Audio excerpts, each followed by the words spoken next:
album that he was working on and give them to the game so his debut album could be hot. On September 7th, 2004, the first single for Game's album, West Side Story, was released, which featured 50 Cent. The Game was slowly gaining more and more buzz, so the two decided to drop another single on November 23rd, 2004, How We Do was released, and this would be the song that gained the Game major traction. Early 2005 rolled around, and this is where 50 Cent and the Game's relationship would go sour.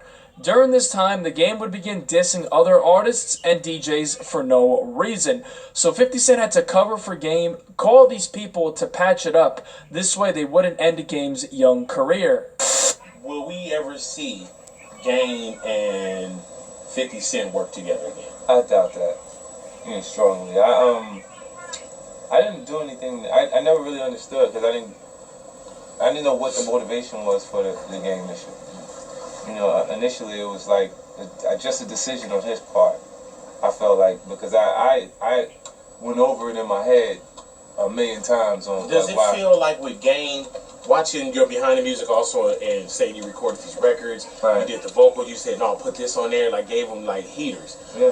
Is it more betrayal than anything? Like, but I didn't have a long period of time around Game. We worked for about 5 days. Oh wow. You know what I mean? And Dre spent a year in the studio with Game. Mm-hmm. You know what I mean? So he had a chance to be around him to kind of gauge what his character was. Right.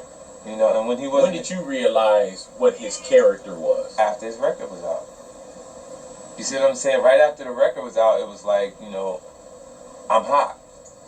Because of how many records he sold at that point. Were there times when you guys were on the road or you seen something when he was with G Unit that you was like, oh man? Never. Never. There was never any, he called me actually. Because he had said something about Jay-Z. He said he could suck his, and Memphis Bleak and Beanie Siegel. He did it overseas and it came back right away. And he had called me and I was like, yo, let me talk to him, because it was so early that Jay could have kind of put his lights out. Right. You know what I mean? Like, your record just came out last week. Why'd you say that? You know what I'm saying? It was really his first performance, and he went off and he said these things, and then I was busy patching that. I was putting Band-Aids over stab wounds in that situation, and then he came back, and his way of patching it up was, I don't have a problem with Jay-Z or Fat Joe or anybody.